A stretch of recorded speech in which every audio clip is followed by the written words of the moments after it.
Our next step is going to be to create what's called a user interface.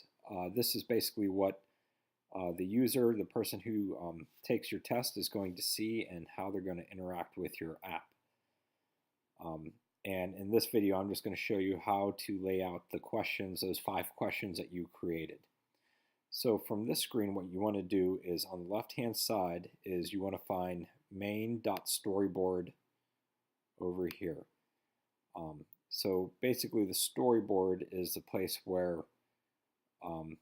developers build the user interface for an app. Okay, so this is your storyboard. This is our single view for the app. Over here on the right hand side we have a menu, and if you scroll through, some of the things you're going to see in here should look familiar, like these switches and sliders and things like that. Basically, this is an area where you can drag in those common elements that you see in a lot of different apps. So you might have noticed that from app to app, there's certain things that kind of remain the same.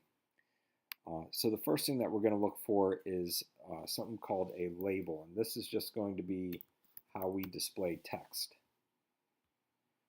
So here's my label, so I'm going to click on it and just drag it over here into our storyboard. Now I want to add some text to it, so here I'm going to add my first question, which is, so my test is going to be for teachers,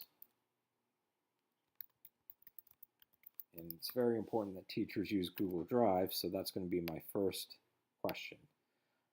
So now I'm going to grab this, and you might notice those blue lines. So these are called guides. So I want to make sure that this label is centered and at the top of the screen.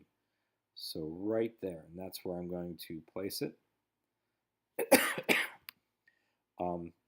Now the next thing below this is I want to put 2 buttons, basically one for yes and one for no. So I'm going to go back here, and rather than a label, I'm going to search for something just called a button, which is this first thing here, and I'm going to drag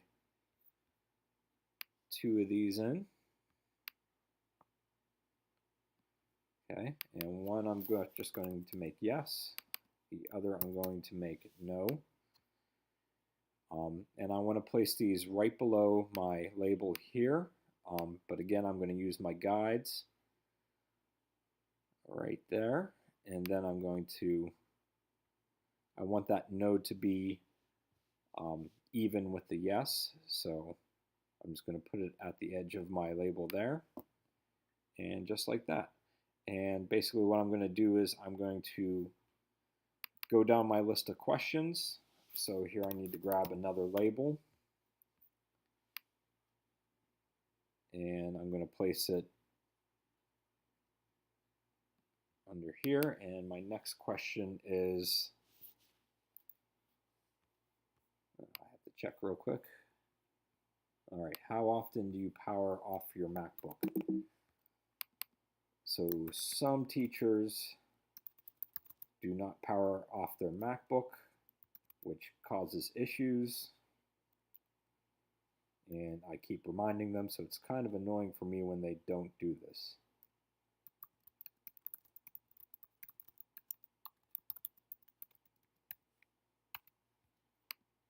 Alright, so now I'm going to grab this label, and just like before, I'm going to place it underneath. I'm going to center it.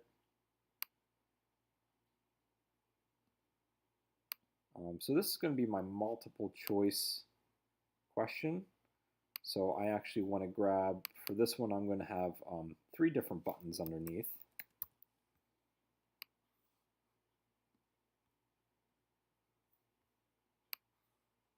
So I'm just going to drag all 3 in right now.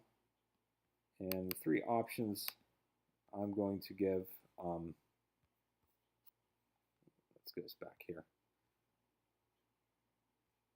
All right, 3 buttons that I'm going to do is going to be frequently, which is what I hope teachers choose.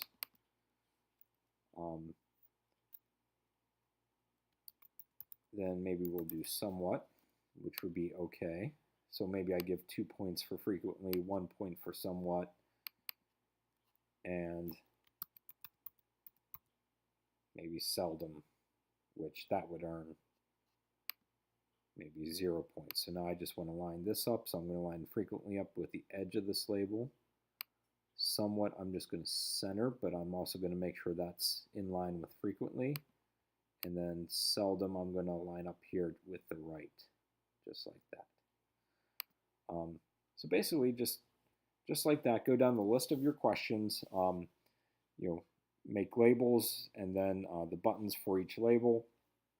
By the time you're done, you should have all 5 questions with the labels underneath, and it should look like the top part of this right here. So what I have highlighted, yours should look like that, except that you'll just, you'll have your own questions.